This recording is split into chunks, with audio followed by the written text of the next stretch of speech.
The crystal Please shattered forgive against me. It was polished never my marble. intention to hurt you. Wine bloomed don't know across if I white can. silk like blood across snow. Hurts Genevieve so Ashford much. dropped I to her know. knees. Stay with me. Her hands feel found the faint. broken glass Look at before me. her Help mind is coming. registered the pain.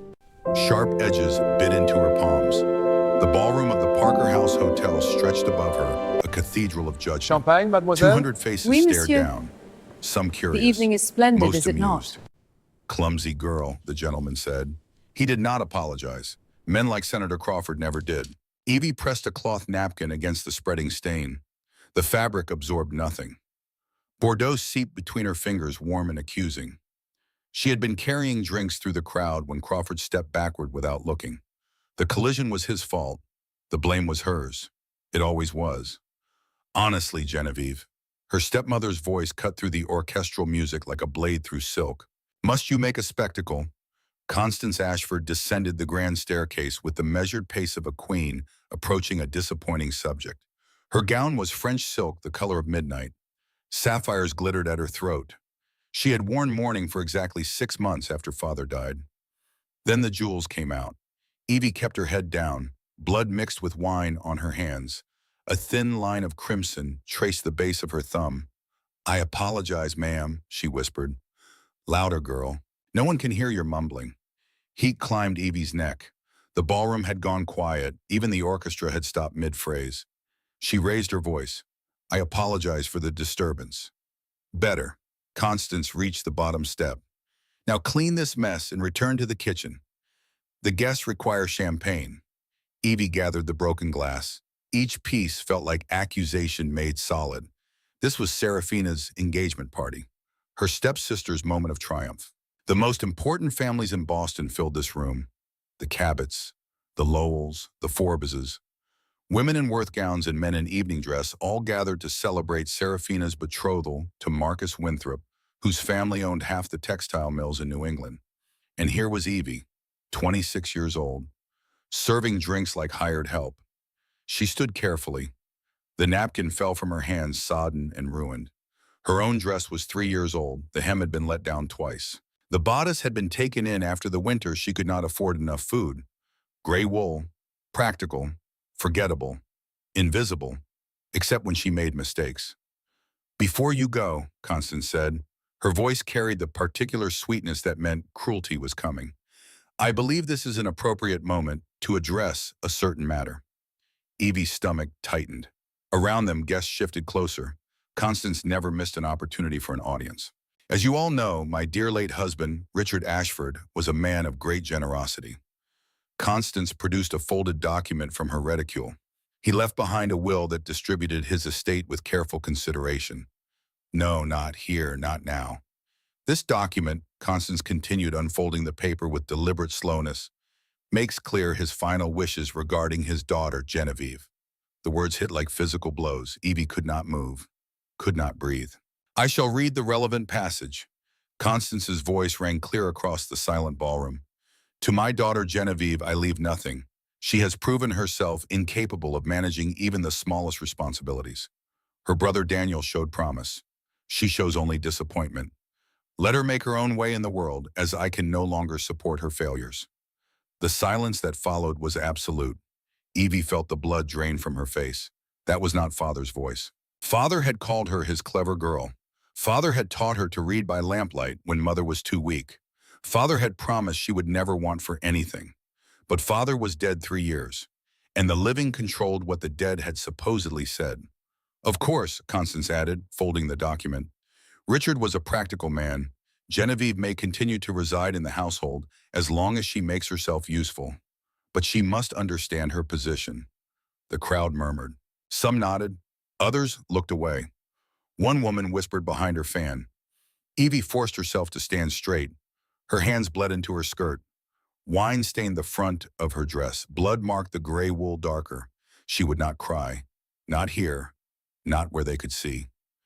"Do you understand Genevieve?" Constance asked. "Yes, ma'am." "Good. Now clean this mess and fetch the champagne." Evie knelt again, picked up the last shards of crystal. The crowd began to move to talk, to return to celebration. Her humiliation was entertainment consumed and forgotten. The orchestra resumed. Laughter rose like smoke. She gathered the broken glass in her bleeding hands and stood. That was when she saw him. Theodore Bancroft stood near the column at the ballroom's edge. He had been there all evening. He was always there. The estate manager, the man who handled Constance's business affairs, quiet, competent, unremarkable in his dark suit and severe expression. But he was not looking away. His gaze met hers across the ballroom, storm-colored eyes, steady and completely focused. He had witnessed everything: the spilled wine, the public reading, the humiliation. Most men looked through her. Bancroft looked at her. For 3 heartbeats, neither moved. Then he stepped forward. The crowd parted without realizing why. Bancroft moved through the ballroom like water through stone, inevitable and patient. He stopped 3 feet from Constance. "Mrs. Ashford," he said. His voice was quiet. The room went silent anyway. "Mr. Bancroft." Constance's smile was polite ice. "I hope you are enjoying the celebration. I have business to discuss. Surely it can wait until—" "It cannot." Something in his tone made Constance hesitate. Bancroft had managed the Ashford accounts for 2 years. He paid the bills, balanced the books, made the household function. Constance needed him. "Very well," she said. "What business?" Bancroft turned. His steel-gray stare found Evie again. He crossed the remaining distance in 2 strides. Then, with movements so deliberate they seemed choreographed, he lowered himself to one knee. The ballroom froze. Evie stared. Her mind could not process what her eyes saw. Theodore Bancroft, the most practical man in Boston, knelt on marble in the center of 200 witnesses.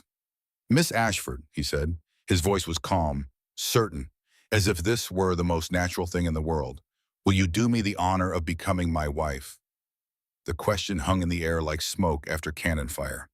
Evie could not speak, could not think. Around them, the silence had weight and texture. Constance's mouth opened, closed, opened again. "Bancroft," she managed. "What? I am asking Miss Ashford to marry me." He did not look away from Evie. "I hope she will accept." 200 people held their breath as one. Evie looked down at the man kneeling before her. She had spoken perhaps 20 words to Theodore Bancroft in 2 years. He came to the house once weekly to review accounts with Constance. He was polite, distant, efficient. She knew nothing about him except that he kept perfect ledgers and never smiled. Now he knelt before her with broken glass glittering on the floor around them both. The answer rose from some deep place she did not know existed. Yes. The word was barely a whisper, but in that cathedral silence it carried. Bancroft stood in a single fluid motion. He produced a handkerchief from his pocket and wrapped it around Evie's bleeding hand with practiced efficiency. "Then we should make arrangements immediately," he said. "Immediately." Constance found her voice. It came out strangled. "This is absurd. Bancroft, you cannot possibly—" "I can." He finally looked at Constance. "And I will." "On whose authority?" "My own." Something passed between them. Some understanding Evie could not read. Constance's face went from shock to rage to calculation in the space of 3 seconds. "I see," she said quietly. "How very unexpected." "Life often is." Bancroft offered his arm to Evie. "Miss Ashford, if you would accompany me." Evie's hand found his sleeve. The fabric was fine wool, expensive, not the cloth of an estate manager's salary. They walked through the crowd together. Guests parted. Whispers followed like wind through wheat. At the ballroom door, Bancroft paused. "Mrs. Ashford," he called back, "I resign my position effective immediately. Send final accounts to my residence. Good evening." Then they were through the doors, down the corridor, out into the cold March night. A carriage waited at the curb, black lacquer, 4 horses. A driver in dark livery. Bancroft handed Evie inside with the same efficiency he had shown wrapping her wounded hand. The door closed. The carriage moved. Only then did Evie find her voice. "What did you just do?" Bancroft sat across from her in the dim interior. Gaslight from passing street lamps painted his face in alternating shadow and gold. "I asked you to marry me," he said. "You accepted." "But why?" For the first time, something shifted in his expression. Not quite a smile. Something gentler and more complicated. "Your brother Daniel saved my life at Gettysburg," he said quietly. "Carried me 2 miles through enemy fire after I took a bullet through the shoulder. Stayed with me through field surgery. Made me promise that if anything happened to him, I would look after his sister. The mention of Daniel hit like a fist to the stomach. Evie closed her eyes. He spoke of you constantly, Bancroft continued, called you Evie, said you were the only person in the world worth fighting for. His voice dropped lower. 3 days before he died, he made me swear an oath. Find Evie, protect her, keep her safe from Constance. Evie opened her eyes. You knew about Constance. I suspected.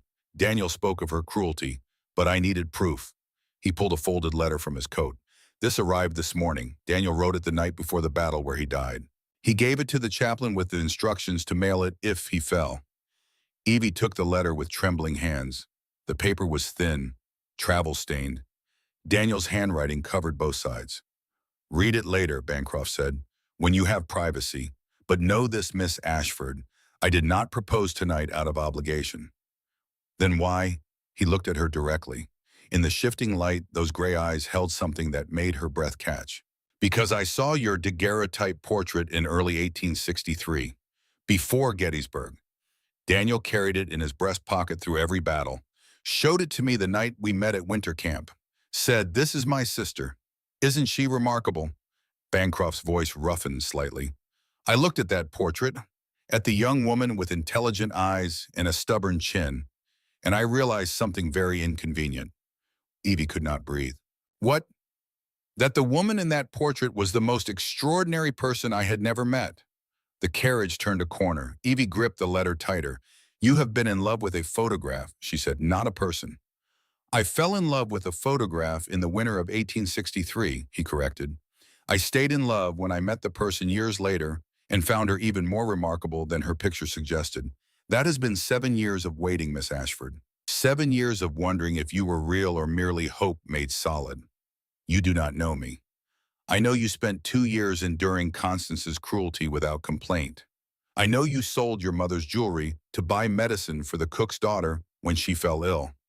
I know you read 3 books a week from the lending library and prefer philosophy to novels. I know you are loyal and brave and far too kind for your own good. Evie stared. You have been watching me. I have been protecting you as I promised Daniel I would. He leaned forward slightly. But this proposal is not about duty, Miss Ashford. It is about choice. My choice, and now yours.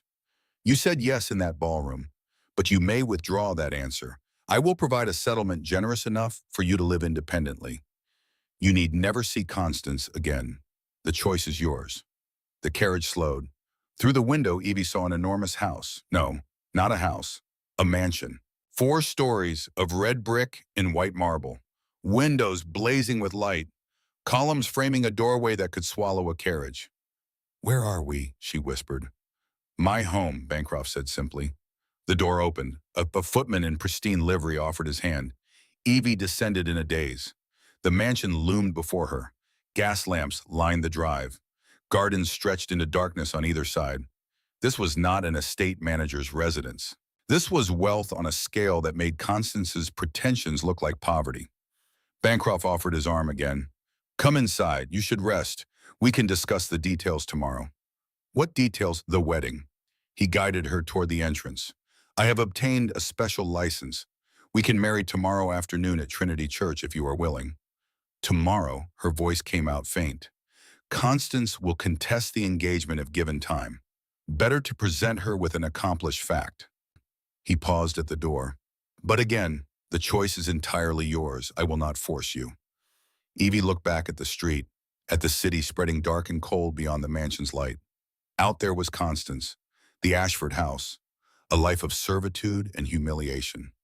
Here was a stranger who claimed to have loved her since the war, who had just rescued her in front of Boston society, who offered marriage and protection and a way out.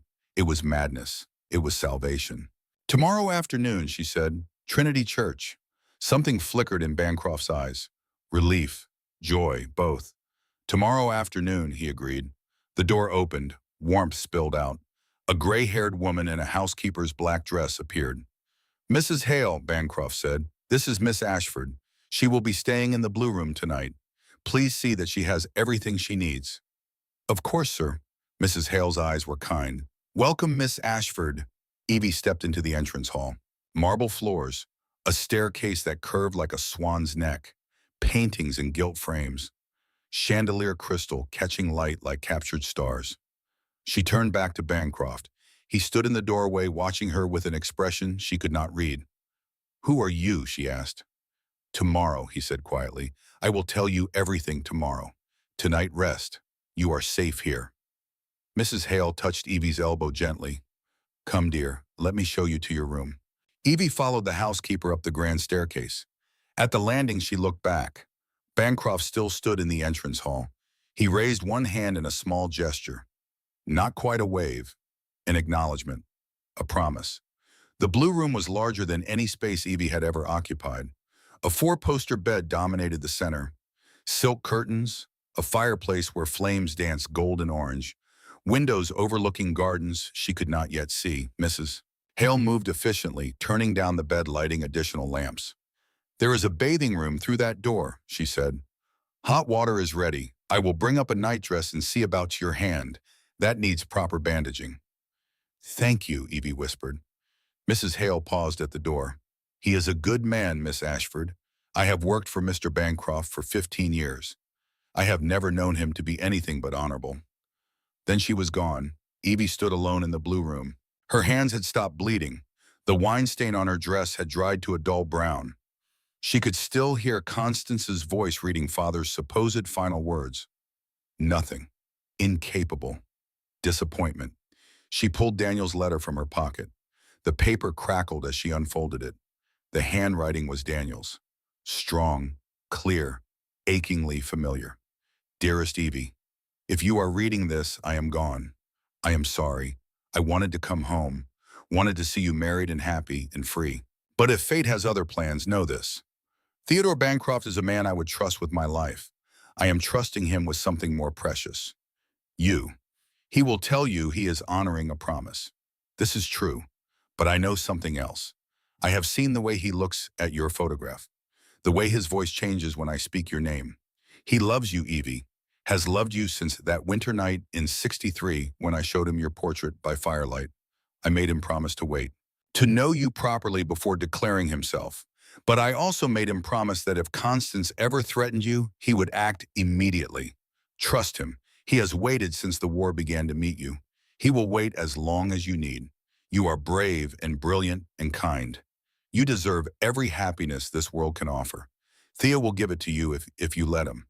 I love you, little sister. I always will, even from wherever I have gone. Your brother Daniel." The letter blurred. Evie sank onto the edge of the enormous bed. Tears came finally, silent, hot. 7 years of grief and fear and loneliness pouring out in the safe darkness of a stranger's guest room. No, not a stranger, Daniel's friend, her brother's final gift, Theodore Bancroft. She cried until the tears stopped, until exhaustion dragged her down into sleep, still wearing her stained gray dress. Until the night deepened and the city grew quiet, and somewhere in the mansion below, a man who had waited since the war stood at a window and looked out at stars Daniel would never see again. Tomorrow there would be a wedding. Tomorrow there would be revelations and choices in a future unwritten. Tonight there was only rest. And for the first time in 3 years, Genevieve Ashford slept without fear. Morning came cold and bright. Evie woke to sunlight streaming through windows she did not recognize. For 3 confused seconds, she thought herself back in her small room at the Ashford house. Then memory returned. The engagement party. The broken glass. Bancroft kneeling. She sat up. Someone had removed her shoes during the night. A quilt had been draped over her. The stained gray dress was gone, replaced by a nightgown of fine linen. A knock sounded at the door. "Come in," Evie called. Mrs. Hale entered carrying a breakfast tray. Behind her came 2 maids with a copper bathtub and steaming water. "Good morning, Miss Ashford," the housekeeper said. "Mr. Bancroft thought you might prefer to breakfast in your room this morning. The ceremony is at 2 o'clock. That gives us time to prepare." "Prepare," Miss Hale's smile was gentle. "A bride needs a proper dress, dear." The next hours passed in a blur. The bath was heaven. Evie soaked until the water cooled and her skin pruned. The maids helped her into undergarments finer than anything she had owned. Then came the dress. It was ivory silk, simple in design but exquisite in execution. The bodice fit perfectly. The skirt fell in elegant folds. A veil of Brussels lace waited on the bed. "How," Evie breathed. Mr. Bancroft commissioned it 6 months ago, Mrs. Hale said quietly. Had your measurements taken from your old dresses when they went to the laundress. 6 months. He had been planning this for 6 months. At 1:30, a carriage arrived. Mrs. Hale accompanied Evie on the short ride to Trinity Church. The building rose graceful and solid on Copley Square. Gothic revival, stone and stained glass. Bancroft waited inside. He wore a dark suit, white shirt, simple cravat, but the quality of the tailoring was unmistakable. This was not estate manager clothing. This was wealth worn quietly. The church was empty except for two witnesses Mrs. Hale had arranged. The vicar waited at the altar. Bancroft offered his arm. They walked down the aisle together. The ceremony was brief. Traditional words spoken in a shaft of colored sunlight. Evie's voice trembled on her vows. Bancroft's remained steady. With this ring, I thee wed. The gold band slid onto her finger. Warm, real, a promise made solid. You may kiss your bride. Bancroft leaned in. The kiss was gentle, chaste, a brush of lips that somehow held 7 years of waiting. When he pulled back, his eyes held a question. Evie nodded. Whatever came next, they would face it. The vicar pronounced them married. Mrs. Hale smiled. The witnesses signed the register. It was done. Genevieve Ashford was now Genevieve Bancroft. Outside, the carriage waited, but Bancroft did not hand her inside immediately. Before we return home, he said, there is something you should know. Here it comes, Evie thought. The revelation. I have not been entirely truthful about my circumstances, Bancroft continued. The position of estate manager was a fiction, a way to stay close to you without raising Constance's suspicions. Then who are you? He drew a breath. My full name is Theodore James Bancroft III. My family owns the Boston and Western Railroad, among other enterprises. The words took a moment to penetrate. When they did, Evie's knees went weak. The Boston and Western. The largest railroad in New England. Thousands of miles of track, dozens of stations, freight contracts with every major industry in the region. You are a railroad baron, she whispered. I am a man who loves you, he corrected. The railroad is simply how I make my living. You pretended to be an estate manager. I needed to be near you to make certain Constance did not harm you while I gathered evidence. His jaw tightened. Your father's will was forged. Every word Constance read last night was a lie. The ground seemed to tilt. What? Your father left you $15,000 in trust. Constance stole it through forged signatures. I have been documenting the theft for 2 years. He paused. But that is not the worst of her crimes. Evie gripped his arm. What do you mean? Bancroft's expression darkened. During the war, Constance passed Union intelligence to Confederate agents, troop movements, supply routes, information that got good men killed. His voice went cold. Daniel suspected, tried to warn authorities, but he died before he could prove it. The world spun. Constance is a traitor, she was. The war is over, but the crime remains. He pulled a telegram from his pocket. This arrived an hour before the ceremony. Federal investigators have reopened the case based on evidence I provided. As of this morning, Constance Ashford is wanted for treason, fraud, and attempted murder. Attempted murder. She hired men to kill us last night. They were arrested before they could act. They have confessed, named her as their employer. Evie could not speak, could not process. Constance was not just a thief. She was a spy, a traitor, a murderer. Why did you not tell me before? She finally managed. Because I needed you safe first. Constance is dangerous when cornered. She has already attempted to have the marriage annulled. He took her hands. What comes next will be public and unpleasant. She will fight. She will lie. She will attempt to destroy both our reputations. He met her eyes. But if you stand with me, we will win, and she will never hurt anyone again. The choice was simple, terrifying, necessary. What do we do? Bancroft's smile was not pleasant. It was the smile of a man who had waited patiently for the perfect moment to strike. Tomorrow night, Governor Bullock is hosting a ball. Every important family in Boston will attend. Constance will be there believing herself untouchable. His eyes held cold promise. We will prove her wrong, publicly, permanently, with witnesses she cannot intimidate. How? By presenting evidence of her crimes before witnesses, by forcing her to confess, by ensuring justice is served where it cannot be hidden or bought. He squeezed her hands gently. But I need you willing. This will be difficult. Evie thought of Daniel, of men who died because of Constance's betrayal, of 7 years of patient waiting. I am willing, she said.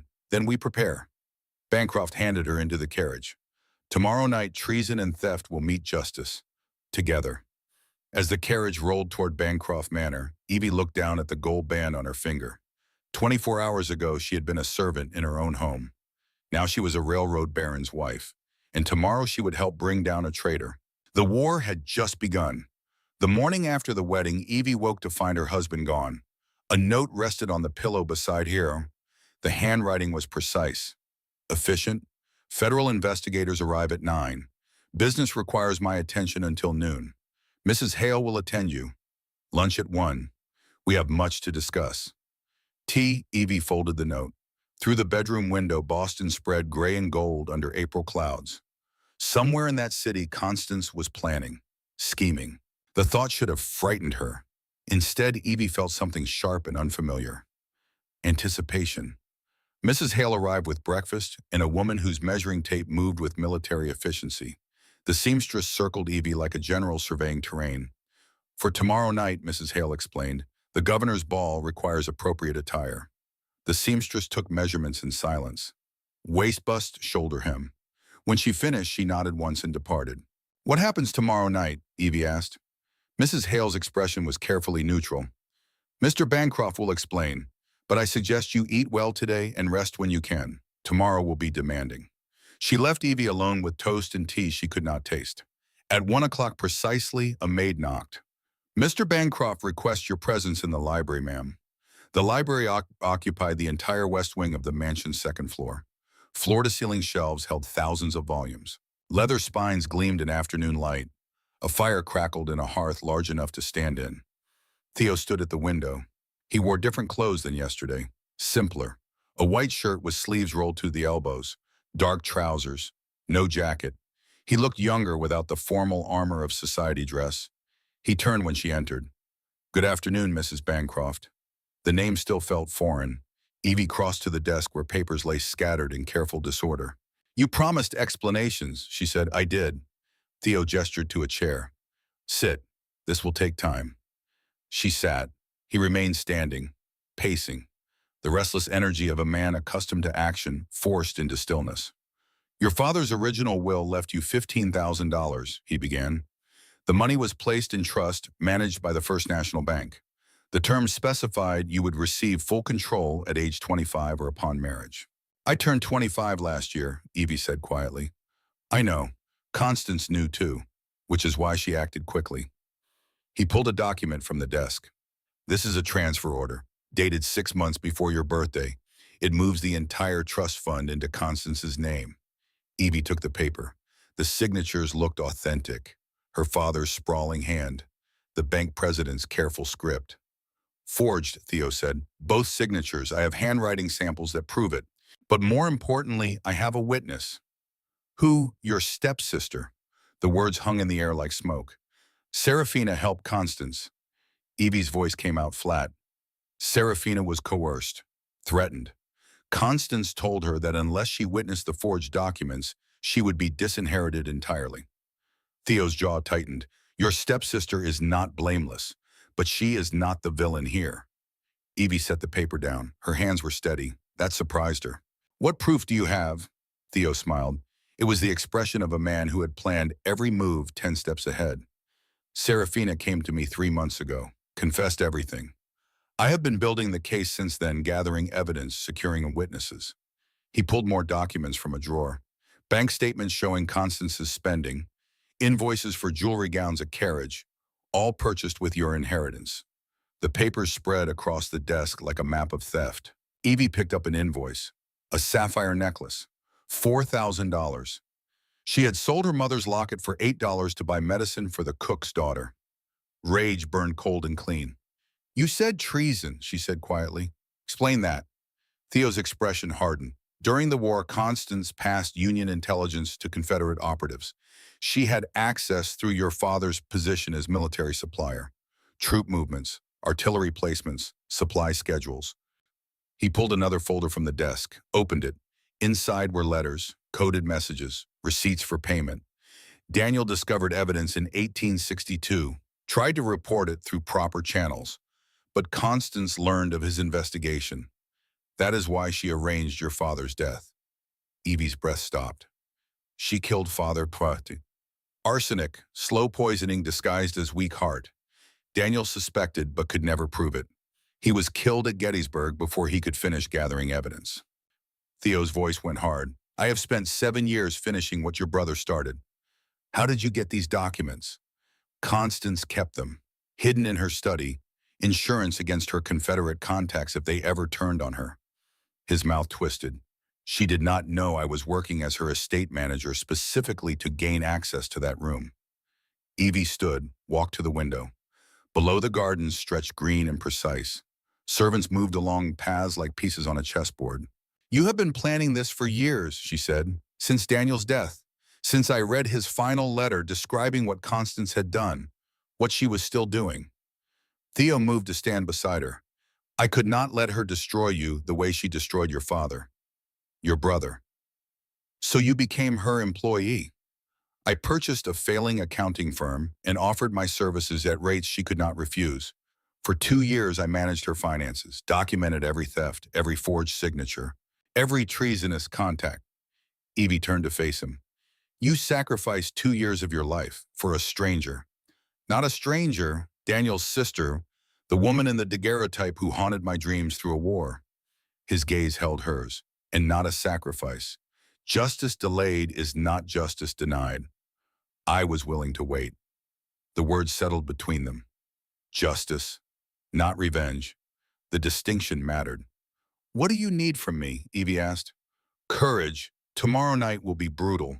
Constance will say terrible things. She will try to destroy your reputation before we can destroy hers. She has an ally, Senator William Ashford, a distant cousin of your father's. He helped her pass intelligence during the war. He will defend her. I have endured her cruelty for 3 years. I can endure one more night. This will be different. This will be public. And Senator Ashford is powerful, connected. Evie thought of the engagement party, the broken glass. The forged will read before 200 witnesses. Good, she said. Let the whole city watch them both fall. Theo's expression shifted, something that might have been admiration, or perhaps recognition. A fellow warrior acknowledging another. Then we prepare. Come, I want to show you something. He led her through the mansion, down corridors lined with paintings, through a conservatory where orchids bloomed in precise rows, to a door she had not noticed before. The room beyond was an office, but not the decorative kind wealthy men maintained for show. This was a working space, desk covered in papers, maps on the walls, a telegraph machine in the corner. This is where I manage the railroad, Theo said, and other enterprises. He pulled a leather portfolio from a locked drawer. Inside were more documents, but these were different. Property deeds, stock certificates, banknotes. Your inheritance was $15,000, Theo said. Constance stole it, spent it. That money is gone and cannot be recovered in full. Evie's heart sank. So there would be no restitution after all, just justice without compensation. However, Theo continued, when we married yesterday, you became half owner of everything I possess. The railroad, the investments, this house. He met her eyes. You are not dependent on recovered inheritance, Evie. You are a wealthy woman in your own right. The implications took time to process. Half owner of a railroad empire. That is too much, she whispered. It is the law. A wife has rights to her husband's property. His voice softened.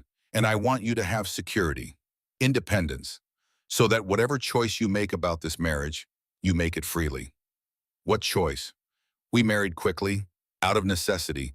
I have loved you since the winter of 1863. You have known me for 2 days. He set the portfolio aside. I'm offering you a bargain. 1 year, live as my wife. Let me court you properly.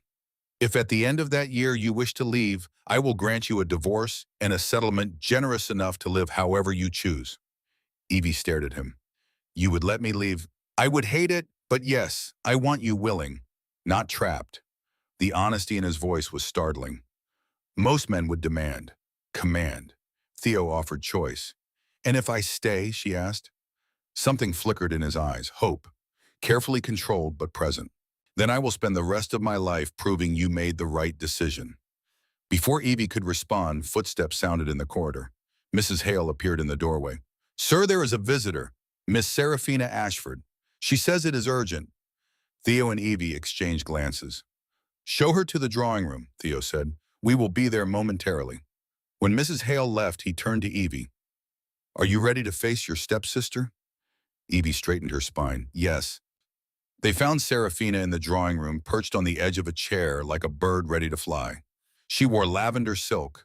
Her golden hair was perfectly arranged, but her eyes were red. She stood when they entered. Evie, she breathed. I heard about the marriage. Mother is furious. I imagine she is, Evie said coolly. Seraphina flinched. You have every right to hate me. I do not hate you, Seraphina. I pity you. I deserve worse. Seraphina's hands twisted together. I witnessed the forged documents. I knew Mother was stealing from you. And I said nothing. Why have you come? Theo's voice was flat, professional. To warn you. Mother knows you have evidence. She and Senator Ashford hired men to retrieve it. They are coming tonight. The words fell like stones in still water. How many men? Theo asked. I do not know, but Mother spoke of violence, of burning papers, of, Seraphina's voice broke, of removing obstacles. Evie's blood went cold. Obstacles meant people, meant her, meant Theo. Theo's expression did not change. Thank you for the warning. You should leave. Return to your engagement party plans. Act as though nothing has changed. I cannot keep pretending, Seraphina said. Tomorrow night at the governor's ball, I will testify. I will tell everyone what Mother did, what Senator Ashford helped her do. That will destroy your engagement, Evie said quietly. Marcus Winthrop will not marry a woman connected to scandal. I know, Seraphina met her eyes, but it is the right thing to do. Daniel would have wanted me to do the right thing. The mention of their brother hung between the stepsisters. Evie saw perhaps for the first time that Seraphina had loved Daniel too, had mourned him, had been shaped by his absence just as Evie had. Go, Evie said gently. Be safe. We will see you tomorrow. When Seraphina left, Theo moved immediately, locking doors, closing shutters. You believe her? Evie asked. Yes, Constance is desperate, and Senator Ashford has everything to lose if the treason charges are proven. Desperate people take desperate measures. He pulled a bell cord. A footman appeared instantly. Send for Mr. Walsh, my lawyer. Tell him to bring the documents to the bank vault immediately. Then alert the staff. No one enters or leaves the house after dark. The footman departed at a run. What can I do? Evie asked. Theo looked at her. For the first time since the proposal, she saw genuine worry in his eyes. Stay close to me. If men come, they will come violently. I need you safe. I will not hide while you fight. Evie, I have been powerless for 3 years. I will not be powerless now. Something in her voice made him pause, then nod. The library. There are weapons there. Come. They returned to the library at a run. Theo unlocked a cabinet concealed behind a row of law books. Inside were things Evie had never seen in a gentleman's home. Pistols, a rifle, and a sword cane. Theo pulled out the cane, twisted the handle. A blade whispered free. 3 feet of Toledo steel. Can you shoot? He asked. No. Then take this. He handed her a small knife. If someone grabs you, aim for the eyes or throat. Do not hesitate. Evie took the blade. It was heavier than it looked. You think it will come to that? I hope not, but hope is not a strategy. He armed himself with the sword cane and a pistol tucked into his belt. Together they waited as afternoon darkened toward evening. The attack came at midnight. Evie had been drowsing in the library chair when glass shattered downstairs. She jerked awake. Theo was already moving, the sword cane in hand. Stay behind me, he ordered. They reached the entrance hall as 3 men climbed through the broken window. Large men, rough clothes, cudgels and knives gleamed in lamplight. The leader saw Theo and grinned. Nothing personal, Governor, just business. Senator's orders. Leave now, Theo said quietly. You will not like what happens if you stay. The man laughed, his companions spread out flanking. Ashford pays good coin, says there's papers need destroying, and maybe a couple bodies to go with them. Mrs. Bancroft, Theo corrected, and you will address my wife with respect. Then he moved. The sword cane flashed. The leader's cudgel clattered to the floor, his hands spurting blood. Theo spun reverse the blade, drove the pommel into the second man's solar plexus. The thug folded like paper. The third man lunged at Evie. She did not think, just reacted, stepped aside, let his momentum carry him past, brought the knife down hard into his shoulder. He screamed, stumbled. Theo was there instantly, sword point at the man's throat. On the ground, all of you. The wounded men complied. Blood pooled on marble. Footsteps pounded. The staff arrived armed with fire pokers and kitchen knives. Within minutes, the attackers were bound and the constabulary summoned. Theo turned to Evie. His gaze scanned her, quickly checking for injury. Are you hurt? No. Her voice was steady. Her hands were not. You fine. He pulled her close. For one moment, they stood together in the wreckage of the entrance hall. His heart beat fast against her cheek. Then he stepped back, became businesslike again. We cannot stay here tonight. Constance and Ashford will send more men if these fail to report. He looked at Mrs. Hale. Pack essentials. We leave in 20 minutes. Where will you go? The housekeeper asked. The Tremont Hotel, public, well lit, witnesses everywhere. He turned to Evie. Can you be ready? Yes. They fled into the night like fugitives. The carriage rattled through empty streets. Evie watched the mansion disappear behind them, her new home violated, her safety shattered. But she was not afraid. The Tremont Hotel rose 6 stories above Tremont Street. Gas lamps blazed. Doormen stood at attention. Inside, the lobby hummed with late-night activity. Travelers, businessmen, safety in numbers. Theo secured a suite, 2 rooms connected by a sitting area, proper, respectable. When the door closed behind them, Evie finally allowed herself to shake. You stabbed a man, Theo said. There was something like awe in his voice. He was going to hurt me. Most women would have fainted. I am not most women. No, Theo's smile was genuine. You are not. He poured brandy with steady hands, gave her a glass. She drank. The liquor burned. Tomorrow night, Theo said, Constance and Senator Ashford will be at the governor's ball. They believe themselves victorious, believe we are running scared. We are running. We are retreating tactically. There is a difference. He swirled his own brandy. Tomorrow, before witnesses they cannot threaten, we will present evidence. Serafina will confess. Constance and Ashford will be arrested for treason, fraud, and attempted murder. Can you prove the treason charges? Federal investigators have been building their own case for months. My evidence corroborates theirs. Together, it is damning. His voice hardened. Constance's life, as she knows it, ends tomorrow night, as does Senator Ashford's career. Evie set down her glass, walked to the window. Boston spread below, a constellation of lights. I should feel guilty, she said, for destroying her. Do you, Bayadum? No, I feel free. Theo came to stand beside her. Their reflections overlapped in the dark glass. Daniel would be proud, he said quietly. Would he? I am ending his stepmother's life. Daniel hated Constance, told me once that she poisoned his father slowly, arsenic in evening tea. He could never prove it, but he knew. Evie closed her eyes. Another crime, another theft. Her father had been healthy, then suddenly weak, dead within 6 months of marrying Constance. She killed him, Evie whispered. I believe so. That charge is harder to prove after so many years. But treason and fraud are sufficient. She will spend the rest of her life in prison. They stood together in silence. Outside, a church bell tolled 1 o'clock. The city slept. Tomorrow it would wake to scandal. I should let you rest, Theo said finally. Tomorrow will be long. He turned to leave. Evie caught his sleeve.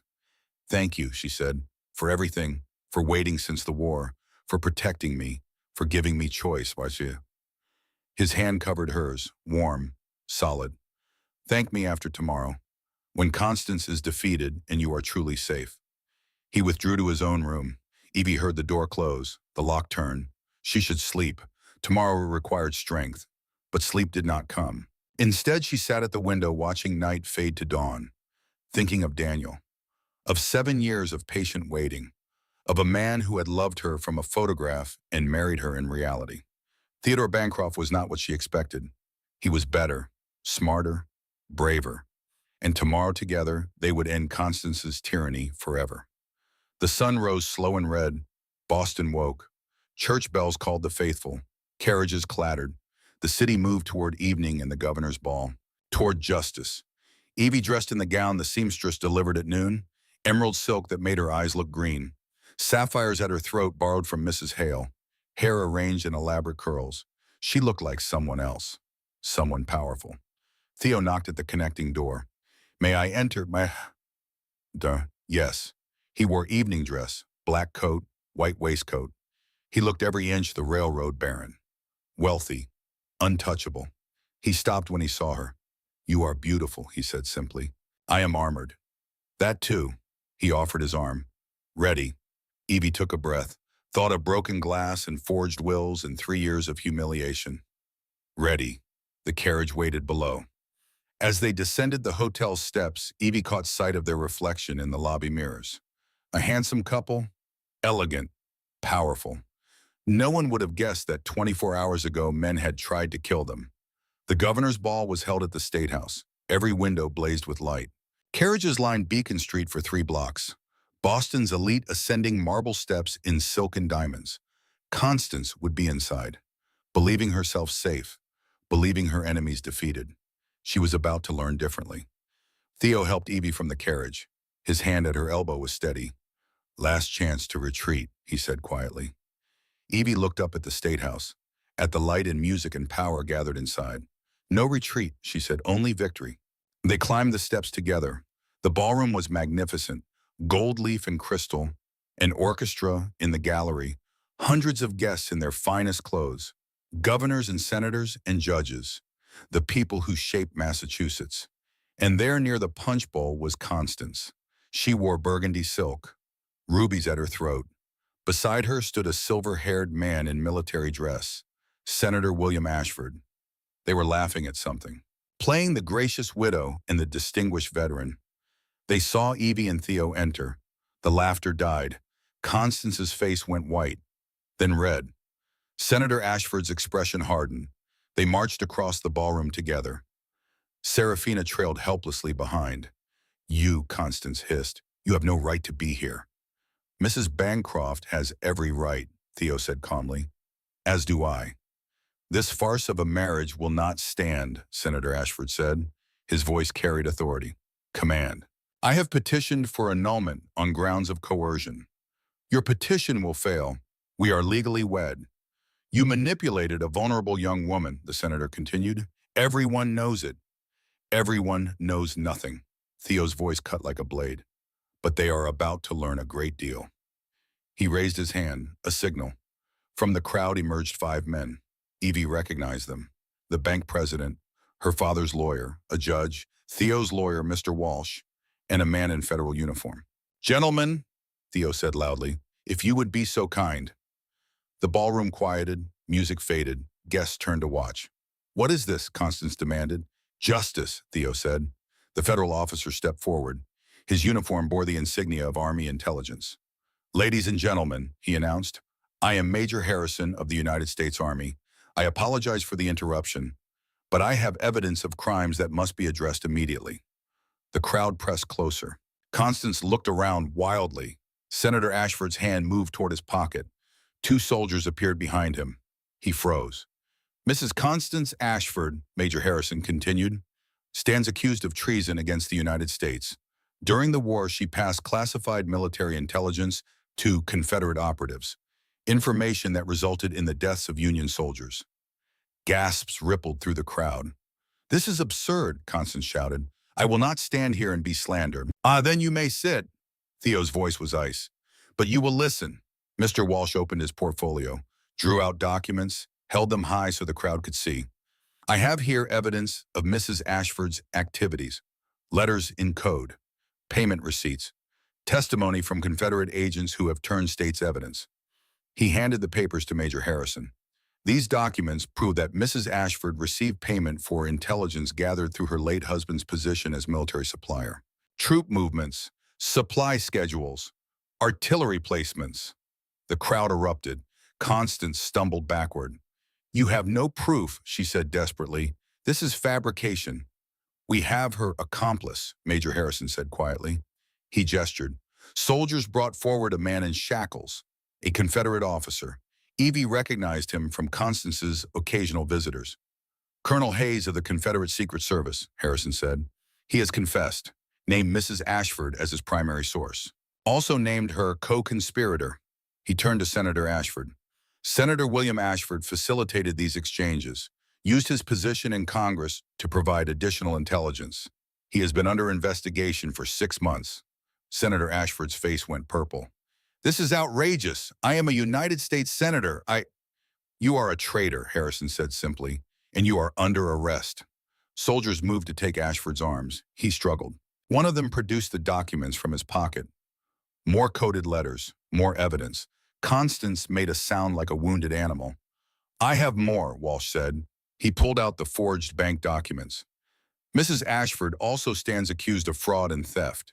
She stole $15,000 from her stepdaughter through forged signatures. The bank president stepped forward. I can confirm these signatures are false. I did not authorize these transfers. Nor did I, said the lawyer. Richard Ashford's will was altered after his death. I did it, Serafina's voice cut through the noise. I witnessed the forgery. Mother forced me, threatened to disinherit me if I refused. The ballroom erupted. Constance whirled on her daughter. You ungrateful. I am sorry, Mother, but I cannot lie anymore. Not about the money, not about the treason, not about Father's death. Silence fell like a hammer. What did you say? The governor stepped forward. Serafina's voice trembled, but held. Mother poisoned my stepfather. Richard Ashford. Arsenic in his evening tea. I found the bottle hidden in her room. Daniel knew. He tried to prove it. That is why she had him. She stopped, looked at Evie with anguished eyes. I think she had him killed. At Gettysburg, I think she sent intelligence that put his regiment in danger. The accusation hung in the air. Constance's composure shattered completely. No, this is lies, all lies. Guards, the governor said quietly. Soldiers took Constance's arms. She struggled, screamed. You cannot do this. I am a respected woman. I have done nothing. But the evidence was overwhelming. The crowd had turned. Boston society watched in horrified fascination as one of their own was revealed as a traitor and murderer. Senator Ashford was already in chains. He said nothing, simply stared ahead with the expression of a man watching his world collapse. Miss Ashford, Major Harrison said formally, you are under arrest for treason against the United States, fraud, theft, and conspiracy to commit murder. Senator Ashford, you are under arrest for treason and conspiracy. No. Constance fought the soldiers. This is a mistake. I demand to speak to my lawyer. You will have that opportunity, Harrison said, at your court-martial. They dragged her toward the door. The crowd parted. Whispers became shouts. Constance's screams echoed through the ballroom. Then she was gone. Senator Ashford followed in silence. The ballroom remained frozen. Evie stood in the center of the crowd. Every eye on her, the stolen daughter, the avenged victim, the woman married to the railroad baron who had engineered this entire revelation. The governor approached, an elderly man with kind eyes. Mrs. Bancroft, he said gently, I am deeply sorry for what you endured, and I am grateful for the evidence you and your husband provided. Traitors must face justice. Thank you, Your Excellency. He withdrew. The crowd remained, staring, judging. Then someone began to applaud, one person, then two, then 10, then the entire ballroom erupted in applause. For her, for justice, for truth revealed. Evie looked at Theo. He was smiling, not the cold smile of strategy, the genuine smile of victory shared. He offered his hand. She took it. Together they walked through the applauding crowd, out of the ballroom, down the marble steps, into the cool night air. The carriage waited. Theo helped her inside. As they rolled away from the State House, Evie finally allowed herself to breathe. It is done, she said. It is done, Theo agreed. What happens now? Now. He took her hand. Now we begin. Begin what? The rest of our lives. Evie looked at their joined hands, at the gold band on her finger, at the man who had waited since the war to save her. 1 year, she said softly. You promised me 1 year to decide. I did. She met his eyes. I do not need a year. His breath caught. Evie, I choose you. I choose this. I choose us. For a moment, Theo could not speak. Then he pulled her close, kissed her properly for the first time. Not the chaste kiss of a wedding ceremony, a real kiss, deep and sure and full of promise. When they broke apart, both were breathless. Are you certain? He asked. I have never been more certain of anything. The carriage turned onto Commonwealth Avenue. The mansion rose ahead. Home. Safe. Theirs. Tomorrow there would be trials, testimony, Constance's reckoning. But tonight there was only this. Two people who had found each other across 7 years of war and loss and patient waiting. The carriage stopped. Theo helped Evie down. Together they walked into Bancroft Manor, into their future, into the life they would build together. Behind them, Boston slept. Ahead, morning waited. And for the first time in 3 years, Genevieve Bancroft was not afraid. The Suffolk County Courthouse rose from Pemberton Square like a temple to justice. 6 granite columns, steps worn smooth by decades of petitioners seeking truth. Above the entrance, carved words proclaimed equal protection under law.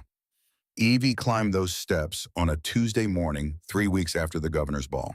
April had given way to May. The city smelled of apple blossoms and river water. Theo walked beside her.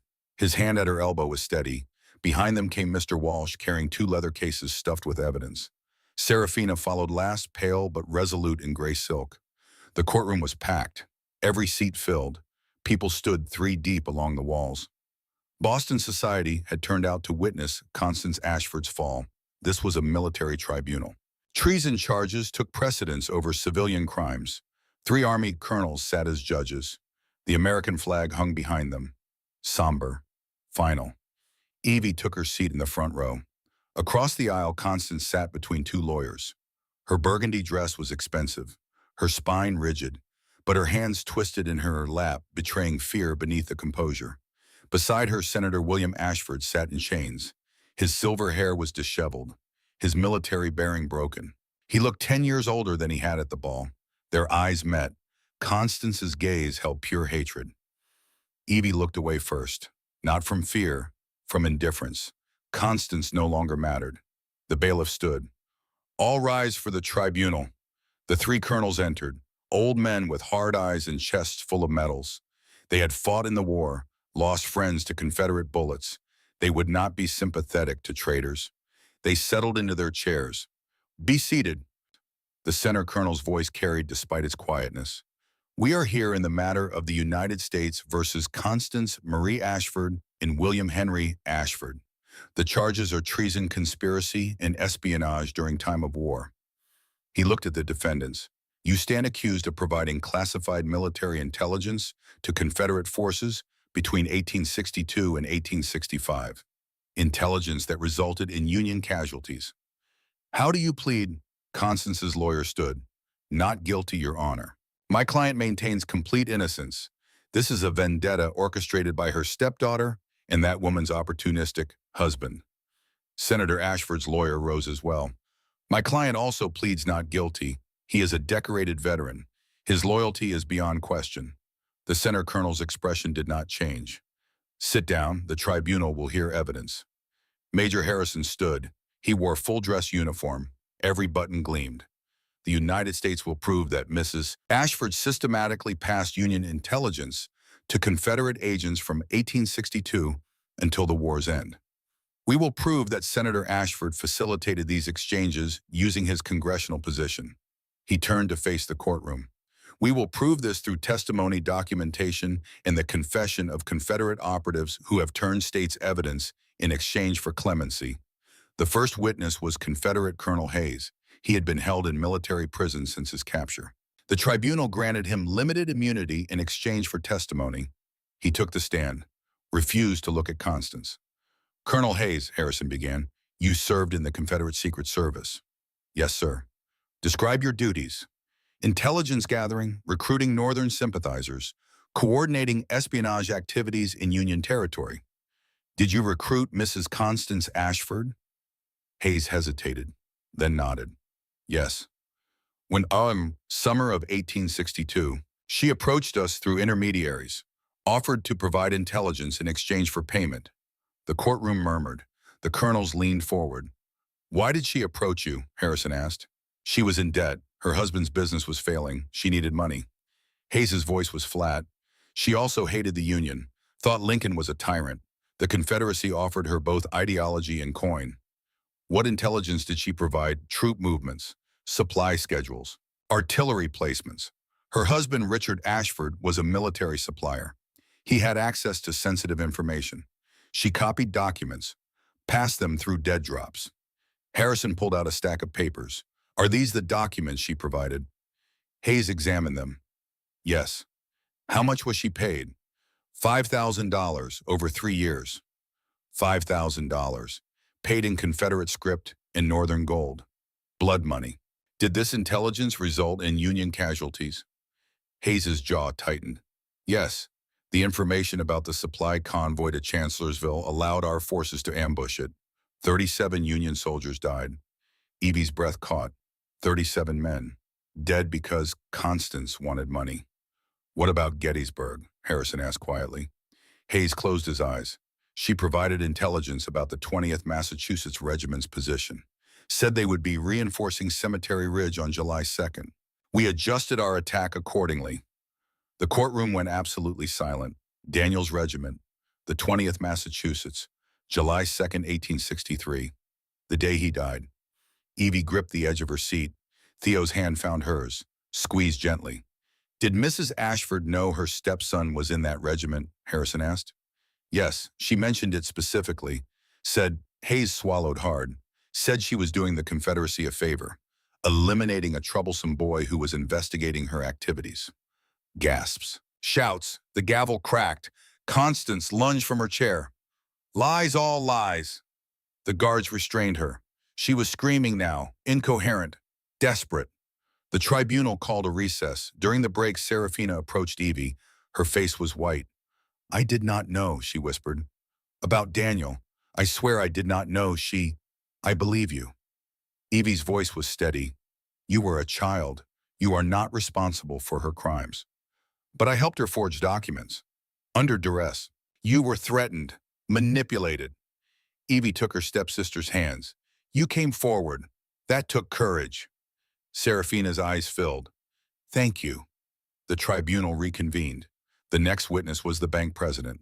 Mr. Henderson detailed the forged signatures, the stolen inheritance, every fraudulent transaction.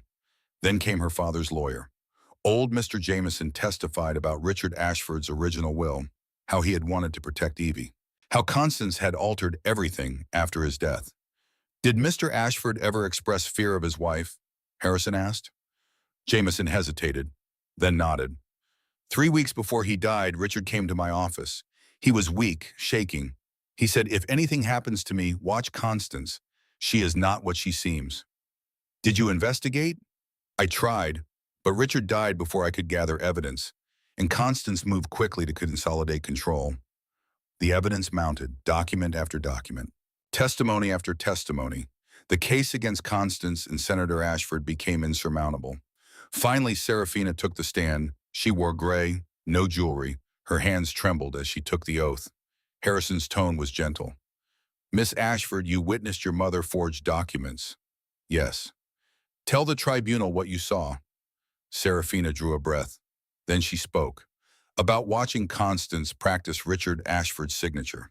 About being forced to witness the forged transfers. About learning of the treason and being threatened into silence. Did you ever see your mother with Confederate agents? Harrison asked. Once, summer of 1864. A man came to the house late at night. Mother sent me to my room, but I watched from the stairs. She gave him papers. He gave her a bag of gold coins. Did she say anything? She said, this is the last time. The war is nearly over. After this, I want no contact. Serafina's voice broke. The man said, you helped us kill a lot of Yankees, Mrs. Ashford. We're grateful. The tribunal conferred quietly.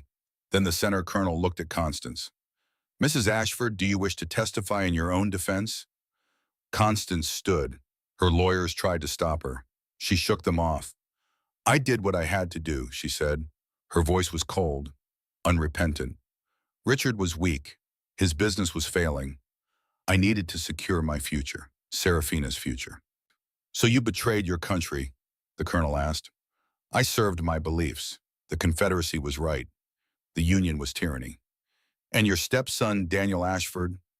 Constance's mouth twisted. He was investigating me, threatening to expose everything. I gave the Confederates his regiment's position. I do not regret it. The courtroom exploded. People shouted. Some tried to rush the defendant. Guards formed a barrier. The gavel cracked repeatedly. Order, I will clear this courtroom. Silence fell gradually. The colonel looked at Constance with something beyond disgust. Horror. You admit to treason. You admit to causing the death of your own stepson. He was not my son. He was Richard's mistake. I owed him nothing. The colonel turned to Senator Ashford. And you, Senator, what is your defense? Ashford's aristocratic bearing had crumbled completely.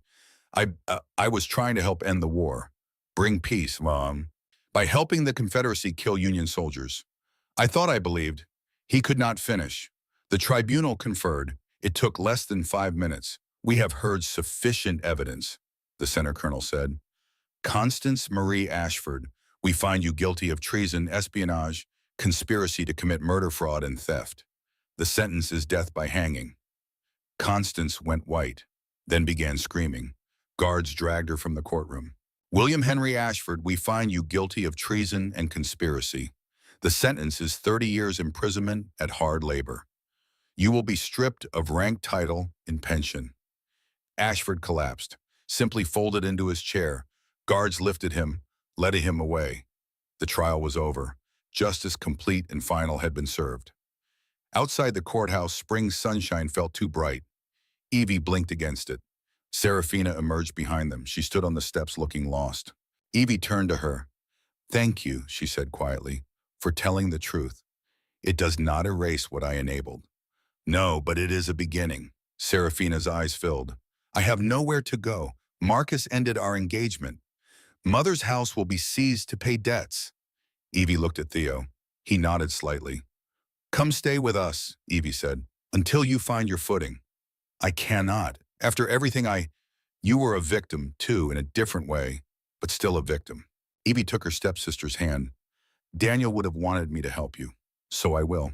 Serafina broke down completely. Evie held her while she cried. 2 sisters, both damaged by the same woman, both trying to heal. The weeks that followed were strange. Quiet, the storm had passed. Now came the work of rebuilding. Constance's execution was scheduled for June. She would hang at dawn in the prison courtyard. Evie did not plan to attend. Justice did not require her witness. Serafina moved into Bancroft Manor, took a small room on the 3rd floor. She was quiet, helpful, desperate to atone. She worked with Mrs. Hale, helped with household accounts, made herself useful. One evening over dinner, Theo made a suggestion. I've been thinking about your father's house, he said. Evie looked up from her plate. It will be sold, to pay Constance's debts and restitution. What if it was not sold? What if it was repurposed? For what? A home for veterans. Men returning from war with nowhere to go. We could renovate, create housing, provide medical care. Evie's breath caught. A veteran's home, named after Daniel, a memorial, and a practical good. The idea took root immediately. Daniel would have loved it, using their father's house, the place where Evie had suffered, to help men who had suffered as Daniel had. Yes, she said, absolutely yes. Planning consumed the summer. Architects were hired. The house was gutted, renovated, expanded. 30 beds, a dining hall, medical facilities, gardens for men who found peace in growing things. Serafina threw herself into the project. She organized supplies, recruited volunteer nurses, created schedules. This is what I should have been doing all along, she told Evie one afternoon. They were painting walls in what would become the library, something useful, instead of shopping and dancing. You were taught to do those things, Evie said gently. You are teaching yourself to do better. That takes courage. By September, the Daniel Ashford Home for Veterans was ready. The opening ceremony was scheduled for the last Saturday of the month. Invitations went to everyone who had witnessed Constance's trial. A deliberate choice. Let them see what good had come from evil. The morning of the ceremony dawned clear and cool. Autumn painted the trees gold and crimson. Evie stood in her bedroom looking at the dress Mrs. Hale had laid out. Deep blue silk, simple but elegant, Daniel's favorite color. She dressed carefully, pinned her hair, looked at herself in the mirror. Something was different. She looked the same, but felt changed, stronger, more certain. Her hand drifted to her stomach, pressed gently against the almost imperceptible swell hidden by the dress. She had suspected for 3 weeks, confirmed it with a doctor 5 days ago. She had not told Theo yet, wanted to wait for the right moment. Today felt right. A knock at the door. "Come in." Theo entered. He wore a dark suit, blue cravat that matched her dress. He stopped when he saw her. "You are beautiful," he said. "You always say that." "It is always true." She crossed to him, straightened his already perfect cravat just to have a reason to touch him. "Are you ready?" he asked. "Yes. Are you?" "I am nervous. Public speaking is not my strength." "You will be fine. You are honoring your friend. The words will come." They went downstairs together. Serafina waited in the entrance hall. She wore lavender. Her hair was pulled back simply. She looked older than she had 6 months ago. Steadier. "The carriages are ready," she said. The ride to the veterans' home was short. The house looked transformed. Fresh paint, new shutters, a sign above the door, Daniel Ashford Home. Already people were gathering. Veterans in their old uniforms, families, city officials, even the governor. Evie stepped from the carriage, looked up at the house where she had been a servant, where Constance had humiliated her, where her father had died. Now it would save lives. Housebroken men, give them dignity. Daniel would have approved. The ceremony began at noon. Chairs had been set up on the front lawn. A small platform held a podium draped in bunting. The governor spoke first, praised the vision of Theodore and Genevieve Bancroft, honored Daniel's sacrifice, condemned the treason that had killed him. Then Theo stood, walked to the podium, looked out at the crowd. For a moment he said nothing, just stood with the autumn sun bright on his face. Then he began. "I met Daniel Ashford in the winter of 1863 at a Union camp outside Washington. I was a major then, recently promoted. Daniel was a sergeant, already a veteran of Bull Run and Antietam." His voice carried clearly, strong, certain. "We became friends, shared a tent, talked through the long nights about home, about the world we wanted to build after the war." He paused. Daniel spoke of his sister constantly. Showed me her daguerreotype, said, "This is Evie. When the war ends, I'm going to make sure she never suffers again." Evie felt tears prick her eyes. 6 months later at Gettysburg, Daniel saved my life. I was shot through the shoulder. Fell. Expected to die there among the wheat and the bodies. Veterans nodded. They knew that kind of courage.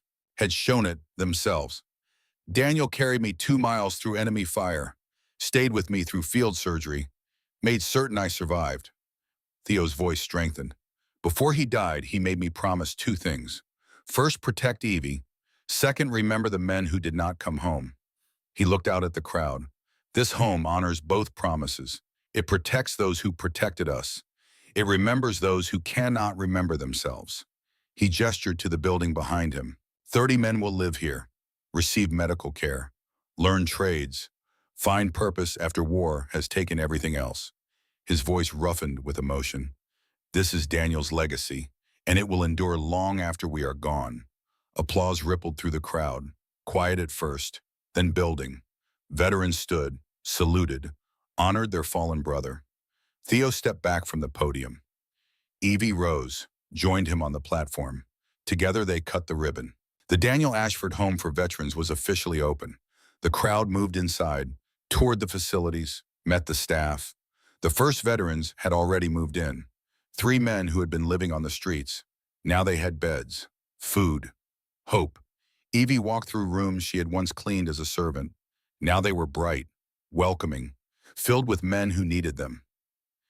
In what had been Constance's drawing room, a veteran with one leg sat reading. He looked up when Evie entered. "Ma'am," he said, "I want to thank you for this place." "Thank my brother," Evie replied. "This is his gift, not mine."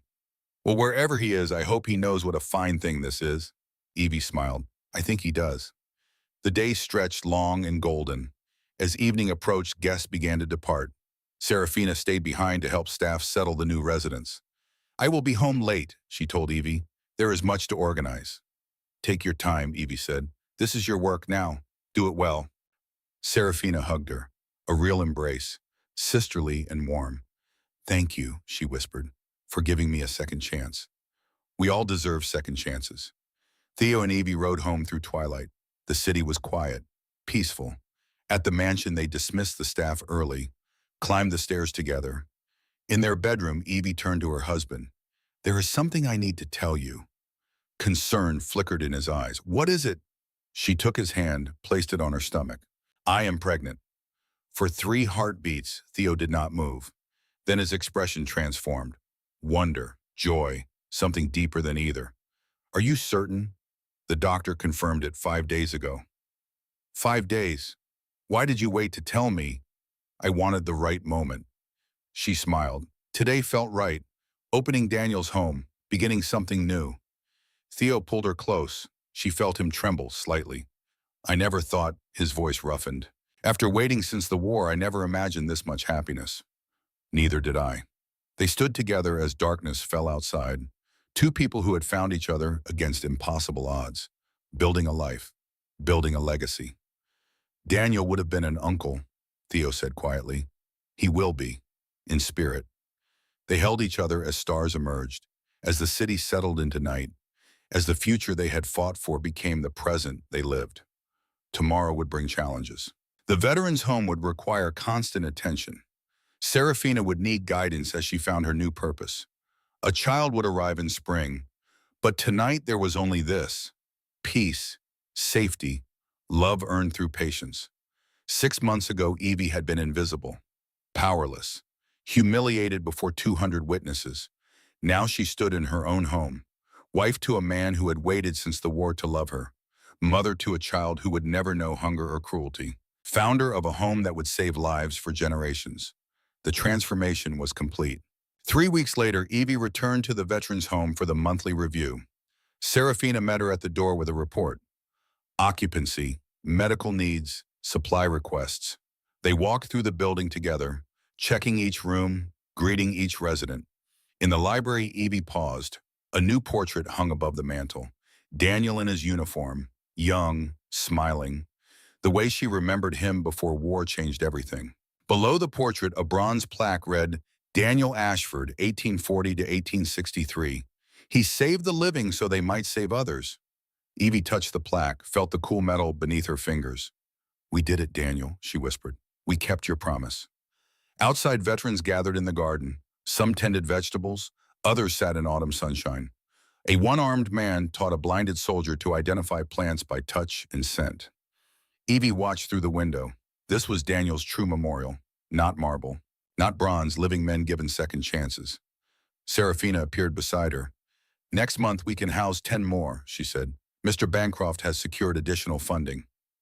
Good, there are so many who need help. There will always be more who need help, but we help who we can. They stood together, 2 sisters, one by blood, one by choice, both committed to the work.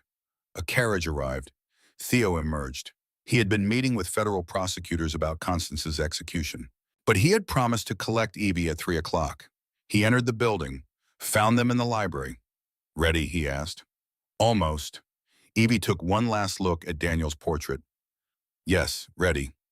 They walked out together, past rooms filled with healing men, past gardens growing food and hope, past the sign that bore Daniel's name.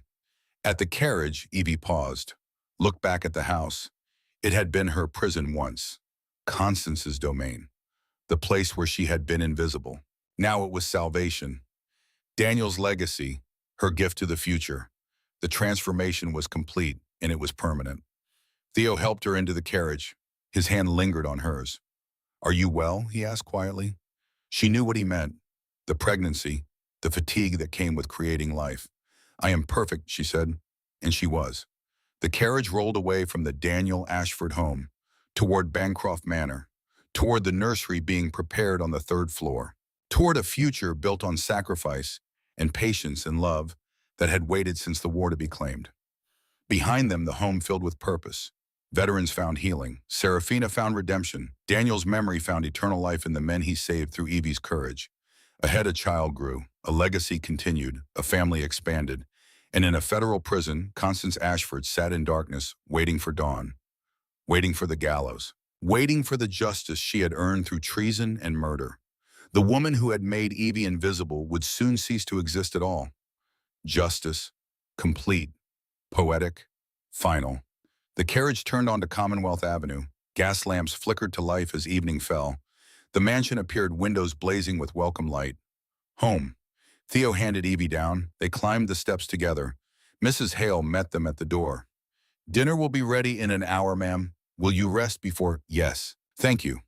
They climbed to their bedroom. The fire was already lit. The room glowed gold and warm. Evie stood at the window, looked out at Boston spreading dark and vast below. Theo came to stand beside her. His arms slid around her waist.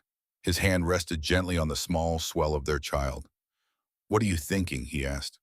"I am thinking about the girl I was, 6 months ago, serving drinks at Serafina's engagement party, bleeding on marble, believing myself worthless. And now I know better. I was never worthless. I was simply waiting." "For what?" She turned to look at him. This man who had seen her when no one else did, who had waited since the war to love her, who had given her justice and freedom and hope. "For you," she said simply. He kissed her, gentle, sure, a promise renewed. Outside, stars emerged. The city settled into night. Tomorrow would bring challenges, work, growth. But tonight there was only peace, and the certain knowledge that Genevieve Bancroft had never been invisible. She had simply been waiting for someone who knew how to see, and he had waited too. Across 7 years in a war and an ocean of patience. Now they had found each other, built something lasting, created legacy from suffering. The promise was kept. The circle was complete, and the story that began with humiliation ended with honor, as all good stories should.